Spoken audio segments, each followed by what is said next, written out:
I feel that I don't need to explain the general concept of Pixar's Cars. You know what cars are. You know that this franchise is about sentient cars. The main character is Lightning McQueen, a race car. He goes through character development, encounters plot conflict, and is befriended by a host of ragtag yet lovable side characters. But we're not here to talk about Pixar's Cars. We're here to talk about Pixar's Cars, precisely their anatomy. I want to deliberately dive into the weirdest corners of how these cars work and operate as organisms. Things will get intense. Things will get disturbing. I will be overthinking 99% of it, but that's just how we have fun here on this channel. First things first, clarifications. A, I'm not a mechanic. B, I'm not a biologist. C, this video is not for children.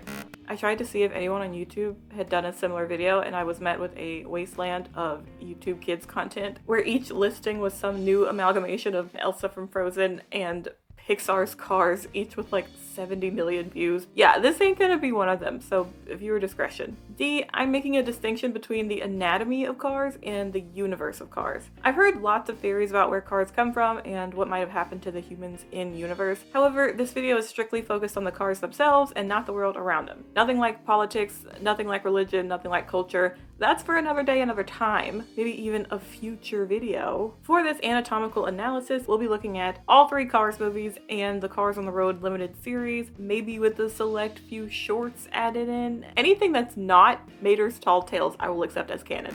There are just some things that cross the line. Without further ado, everyone please start your engines.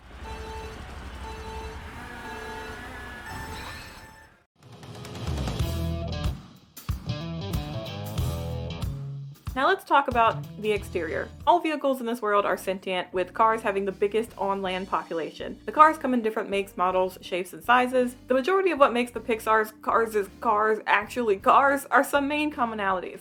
They have eye windshields, complete with irises and pupils. They have some weird flexible windshield shade or visor that acts as eyelids. Their mouths allow them to speak and make facial expressions. Their wheels act as feet, and they are quadrupeds. The majority of them have rear view mirrors, headlights, which we will return to later, taillights, and covered side windows. Even though for some reason, sometimes in the shorts, McQueen will have a torn window cover.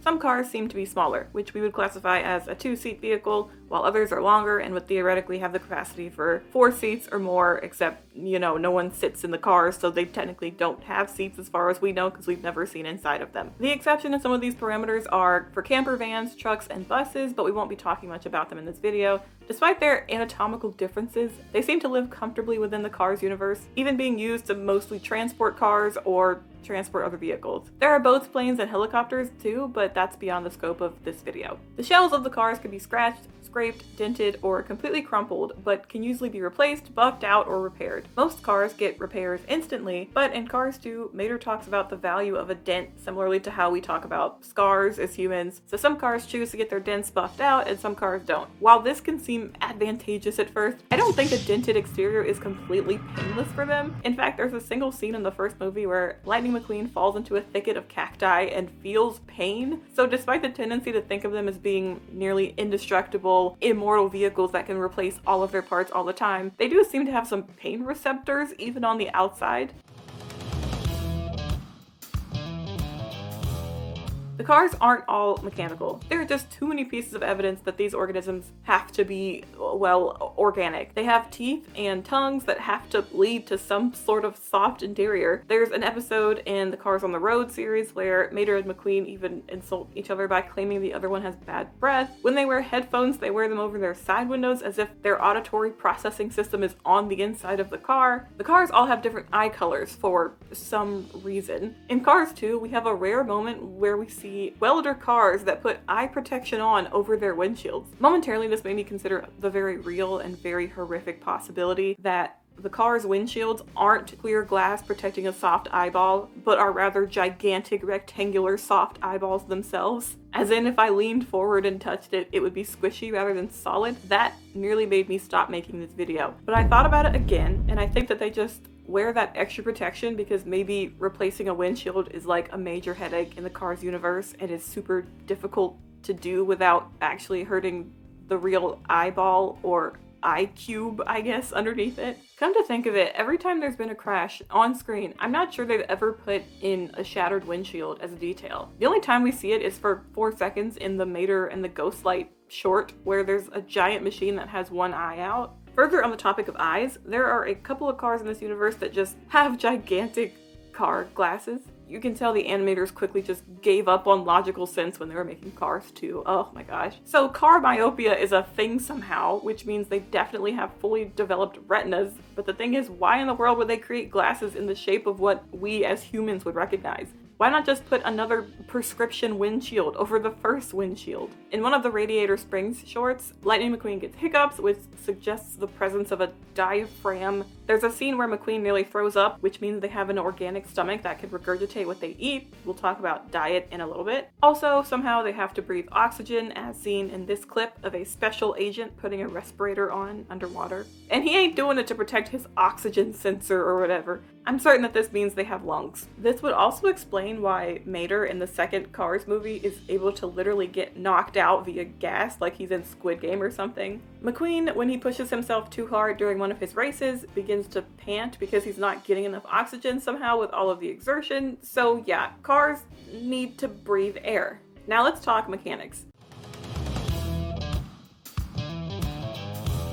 They have a full Cars engine directly under the hood, and that's the extent of the interior look that we get at their anatomy in the entire franchise. It's hard to compare the Cars engines to something similar on a human body. It's not really their heart, because there's a scene where Mater insinuates that their batteries are really what powers them. In Cars 2, he talks about how one time he accidentally pulled out his friend's battery and showed it to him before his friend stalled. This first one I could reach into a car's hood, pull out his battery, and show it to him before he stalls. I call it what I accidentally did to my friend Luigi once. I assume he's just confessed to tearing out his friend's heart and showing it to him, and his friend just flatlined. Speaking of Mater, he doesn't even have a hood. His internals are on display at all times, which seems like it'd be an absolutely terrifying thing to see for other cars. Like, is this the equivalent of seeing somebody who has a gaping hole for a nose? I don't know. It's hard to describe the function of their engines in an anatomical way, since they can shift gears and rev up, but can ultimately still max out no matter how much training they do, as evidenced in Cars 3, where McQueen can't beat the new racing rookies on speed alone. Despite being so important to their survival, cars in this universe really treat their own anatomy under the hood super casually. In one scene, a guy is getting what is essentially open heart surgery while taking a Zoom call. For cars in this universe, wheels are like hands and feet. They use them to gesture and even to attach add-ons for grabbing, painting, and writing. Tires are like their shoes, and sometimes they can slip them on and off and get them changed in and out, but they can still walk on their rims while they do this. If the whole wheels being feet thing was a true one-to-one comparison, then some moments in the franchise are a bit terrifying to think about. Like, that's true body horror. Also, despite most cars being quadrupeds, some vehicles like Mater have more than 4 feet, not to mention trucks and things like that, but I guess all the other cars in the universe seem to be pretty chill about that fact. We have to talk about gender and reproduction.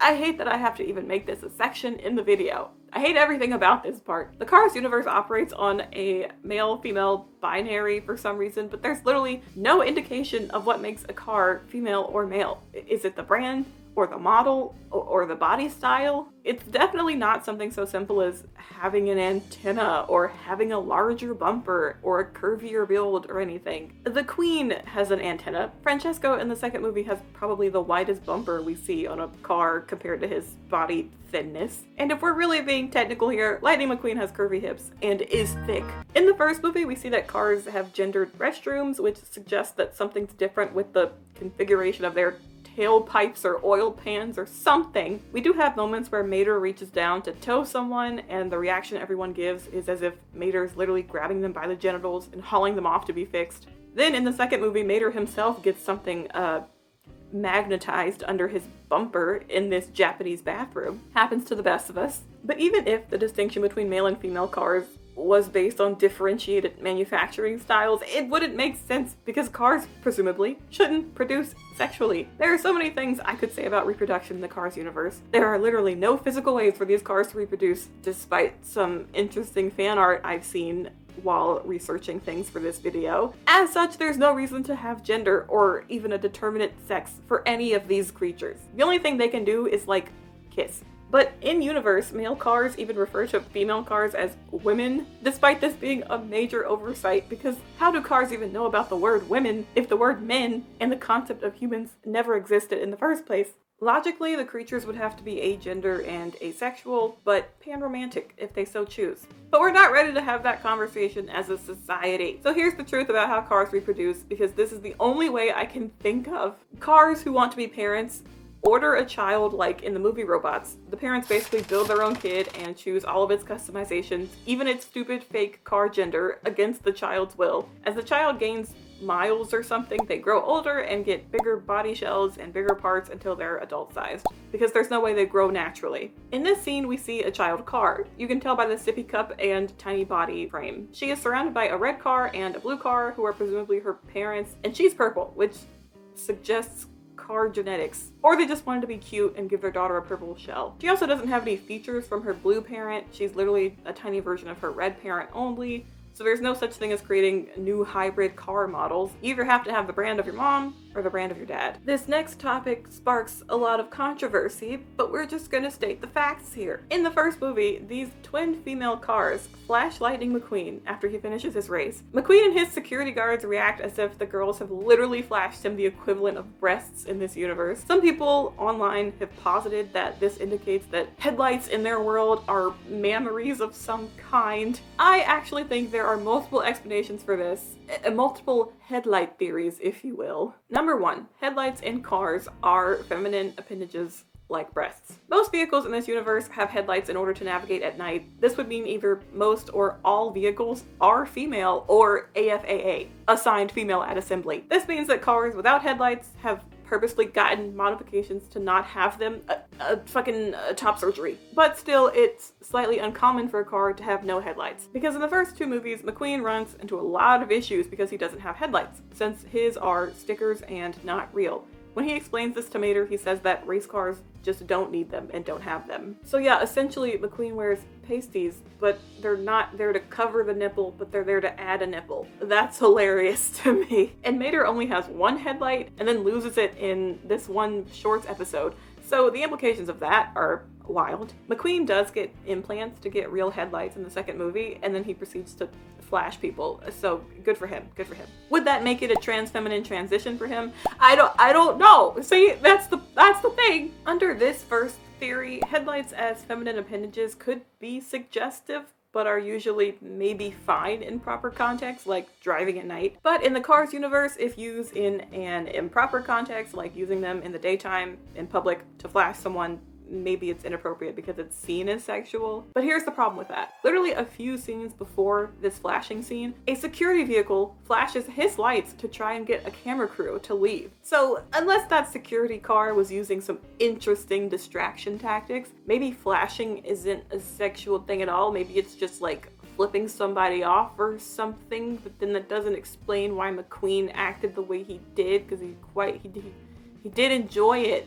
Alright, that leads me to theory possibility number 2. Headlights in cars are actually neutral appendages, and only special brands of cars that have certain types of headlights are suggestive due to their exoticism. If you look closely, the make and model of the twins' cars allows them to have hidden headlights that pop up in this scene. So maybe the reality in the Cars universe is that any gender of car can have headlights or not, and it's not a big deal. But cars that specifically have these type of hidden headlights can expose them for suggestive reasons, as the twins did. And the twins are just special. But then, like, aside from the fact that everyone in this scene is using their headlights here, what the heck would police lights be then? Because, like, wouldn't those be like the most exotic forms of lights? And what about this scene in the second movie where the secret agent has a camera in his headlight? Like, those are pretty wicked implants, bro.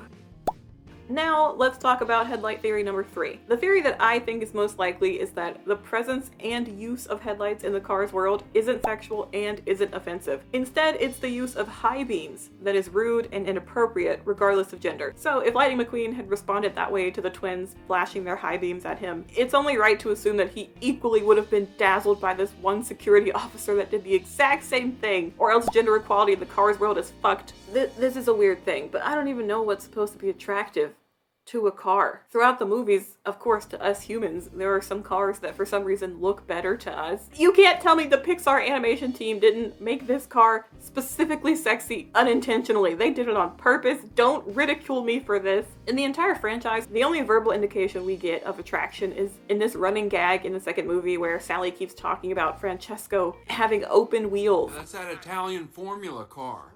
His name is Francesco Bernoulli. What? He's nice to look at, you know, open-wheeled and all. What's wrong with fenders? Nothing. I thought you liked my fenders. I don't even know what the equivalent of that would be for a human. If their wheels are hands and feet, then having open wheels is like having shorts, I guess, or like a tank top. Either that or Sally is a foot girl. I will change the subject now. I'm so sorry. Gender and romance in the Cars universe is weird and messed up, and that's the end of the segment. Logically speaking, for cars in real life, oil is similar to blood, I guess, and gas is similar to food, but that's not the case in the Cars universe. They drink oil through their mouths. It's their food. But there's a line of dialogue in the first Cars movie where a car says, "My oil pressure is through the roof." So oil is also their blood, but then they also get oil changes. So is that like them getting a stomach pump, a juice cleanse, and a blood transfusion at the same time? But here's the thing, cars drink oil, and yet they get pumped full of gas via a gas tank. So is that like a colostomy bag for cars? Because what else would it be? They don't have two mouths. They only have the one that talks, and that's it. So that's the only explanation. When McQueen tries to drive away from Radiator Springs, Sally and the police officer mentioned that they siphoned McQueen's gas while he was unconscious. That feels illegal. That's like telling somebody you stuck a tube into their stomach and slurped up the contents, which is nightmare fuel. Pun intended. In the second movie, Mater talks about vampire cars that siphon gas, but that metaphor, I don't even know her. Okay, stop. But that metaphor doesn't even add up because gas shouldn't be their blood. It's oil that's their blood. If we're talking about taking food in, we need to talk about the excretory system. There's no way for them to really do this, is there? I mean, they have tailpipes, which are probably their, tailpipes, but only exhaust comes out of it. Even though in one scene we do see the sheriff getting what is essentially a colonoscopy done, and McQueen walks in on it. Everyone cries. We see advertisements about drip pans that can catch oil leaks, so cars somehow drink, bleed, and pee oil while also occasionally having to take in gas. Here's the thing though, leaking oil is seen as an embarrassment in the Cars universe, something that only elderly or broken down cars do. Which is weird because it could mean that they're either peeing or bleeding or both, but either way it's a source of shame and ridicule for them, as we see in this scene of Cars 2. This trip's been amazing. He's a little excited, isn't he? Mater? But wait, oh, shoot. Mater, But I never leak oil. Never. go take care of yourself right now.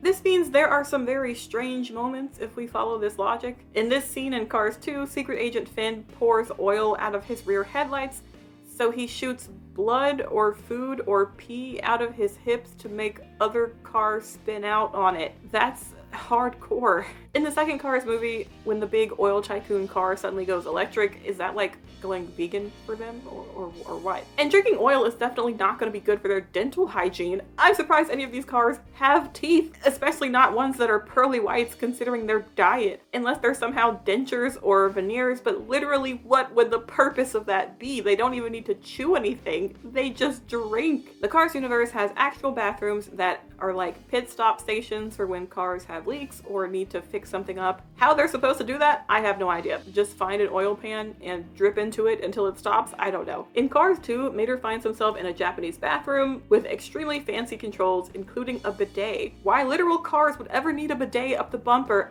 I have no idea. It's just gonna create an oil slick in the stall. They can also get buffed and washed in the bathrooms, which I think makes sense in universe, like a little mini car wash. I thought it was cute. On top of basic form and function, many cars will have different decorations, ornaments, or add-ons for different purposes. These can be cosmetic, like this scene where cars have antennas to hold up various things, or functional, like the weird modifications that the Highway Gang have in the first movie. Plus, the entire third movie is about McQueen being jealous that he can't win races due to the new, sleek, younger cars that have fancy body styles and are basically using cheats and hacks to be fast. Also, cars have hood ornaments and other decorations and little accessories, and most of these things seem to be equivalent to piercings, Bluetooth, and some risque tattoos. By the way, most people talk about Sally's tattoo, but never talk about the second movie's rival Italian racer Francesco getting a literal bumper sticker for Lightning McQueen to stare at while they race. And McQueen gets one as well by the end of the movie. Okay. Some cars have license plates, which at first I thought operated as identification, but in the second movie it's revealed that they use VIN numbers for their IDs, so I guess a license plate is like your driver's license, but your VIN number is like your social security number, I guess. There are a couple of times where it's mentioned that the majority of cars have a built-in GPS if they're made after a certain year. I assume they can also choose to get one installed, but I have no idea how that would be done or if it would be painful. Many times in the series, cars get different paint jobs. At first, I was very scared that this was like changing their skin, seeing as they get painted and then wrapped. Then I decided that that theory was too horrific to stick to, and it didn't seem to be very accurate either, since most cars don't scream in terror when they see a loved one getting their paint stripped down. So now I just think that their paint is like a set of clothes that they can change whenever they please. But wait, in this scene where McQueen has stripped off his paint due to a deep depression, is that like him being butt naked, or is he just like in his gray sweatpants era? Because either explanation I could accept. I can see why most cars probably don't change their paint often, because there are so many identical models that, aside from their voice, it's going to be pretty hard to recognize somebody who keeps changing their paint. Like Ramon from Radiator Springs does, but he can do it because he has a super unique customization style anyway. Actually, speaking of Ramon's modifications, are his hydraulics like the equivalent of wearing 6-inch heels or what? There are questions to be asked about the extent to which cars can go through body modifications. Like, you'll get your lit, souped up, fancy, streamlined cars that look super sleek, but how much is too much? In Cars on the Road, Mater and McQueen find a niche racing community that's obsessed with hitting the highest speeds in one straight shot. They come across insane cars that have extensive plastic surgery, I guess, just to be faster. These cars can't even turn left or right and have to rely on other cars to push them around to where they need to go. It's unknown if this type of modification can even be undone for those cars. Mater and McQueen both act surprised yet psyched at seeing these hardcore modification addicts, but honestly, I'd be kind of horrified if I saw a human that had surgically extended their nose to be 6 feet long.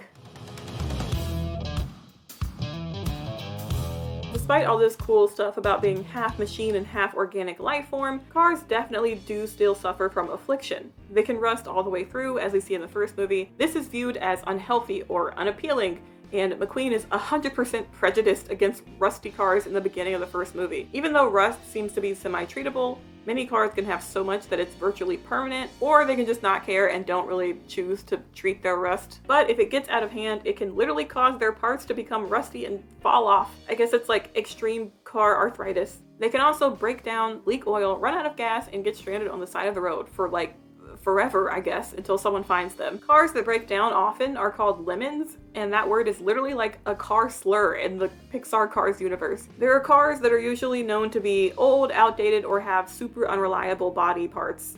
Basically cars with chronic diseases that require lots of support and maintenance. They're looked down upon like crazy in the second movie, to the point where the main villains are a band of evil lemon cars that resent the fact that they've had parts discontinued, and the fact that they're generally seen as undesirable in the Cars universe.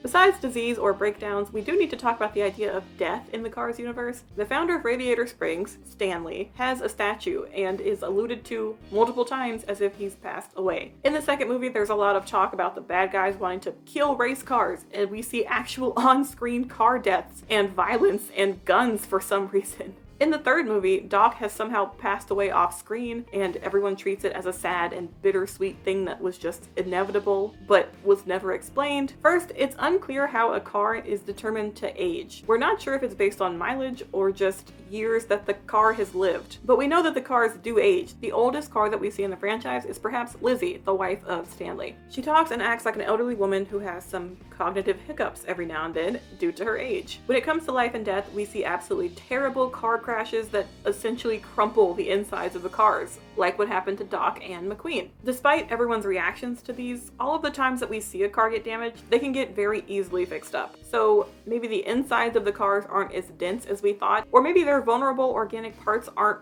quite as vulnerable as we thought. Life itself isn't treated as a very precious thing in the universe, since there are demolition derbies and extreme racing that leaves cars absolutely wrecked and unable to move. It's still not clear how a car dies. Maybe their essence lies in a very small part of them that is mostly protected but can still break down over the decades. Maybe it happens when their battery or starter can't ignite their engine anymore. Or maybe some parts are discontinued, which makes them impossible to replace, which means the family has to let the car go into disrepair and die slowly.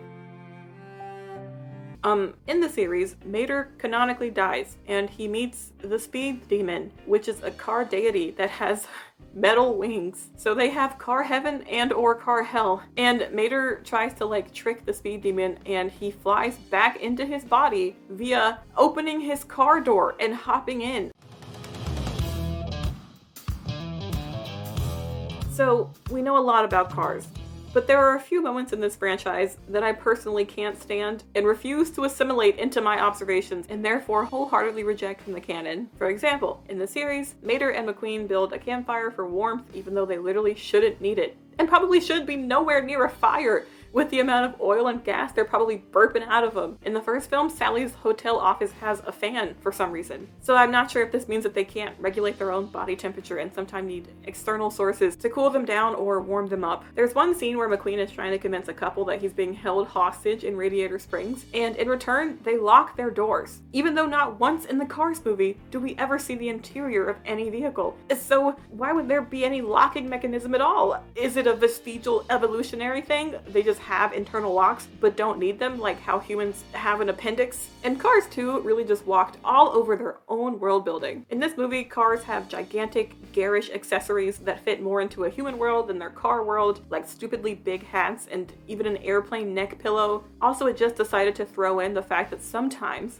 cars in other countries just have human snacks and human food, which the cars can theoretically eat for no reason.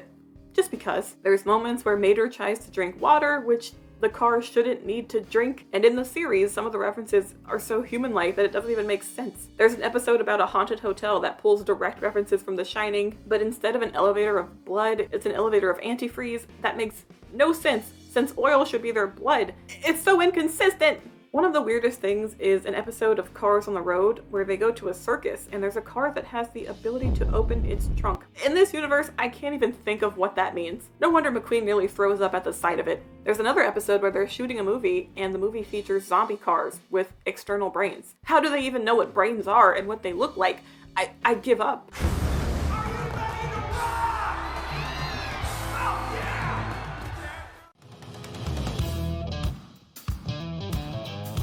Okay, so those were all of the observations of the Cars universe in terms of anatomy. We really learned some things today. There are a ton of theories about Cars anatomy out there on the internet, and I'm sure I can't cover all of them, but maybe I can address some. John Negronis' Pixar theory posited that cars are sentient, artificial intelligence type technology that inhabited the shells of cars long after humans became extinct from Earth. This can't work, because so many cars in the Cars world are oldies that have memories from the 40s and 50s. So there's no way that this is AI that was built in 2100. Even if you argue that these are just false memories that the AI fabricated to fit the make and model of the cars that it inhabited, that wouldn't make any sense either. What are the odds that the human world in the year 2100 would have a 1920s car that's perfectly functional and just so happens to become sentient years after their extinction, but sentient in a way where the AI acts like an elderly old woman, like Lizzie does? Also, in the Cars universe, there are old films that show documented dirt races of older cars from the 40s and 50s. Proof that there's a documented history of the car organisms being in this world for a long time. Some people, like this illustrator, think that cars are actually the exoskeletons for some strange evolved form of human. This is cursed. I don't think it's very grounded either, since we know that cars react to external stimuli and they can feel their outer shell. And no amount of VR or body link technology is going to emulate that perfectly. Plus it would take a lot for humans to just evolve to drink oil.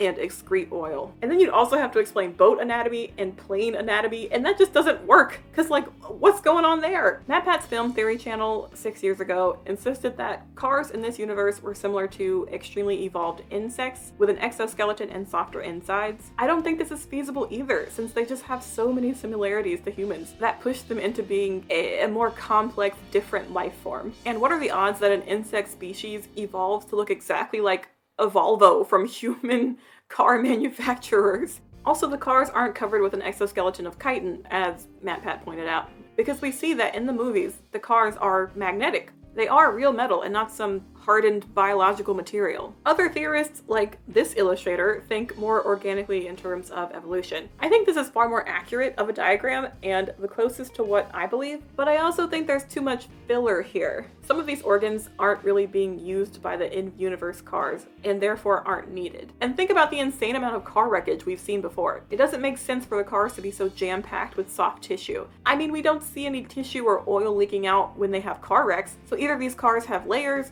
or they have more empty space between their exoskeletons and their insides. That would make sense too.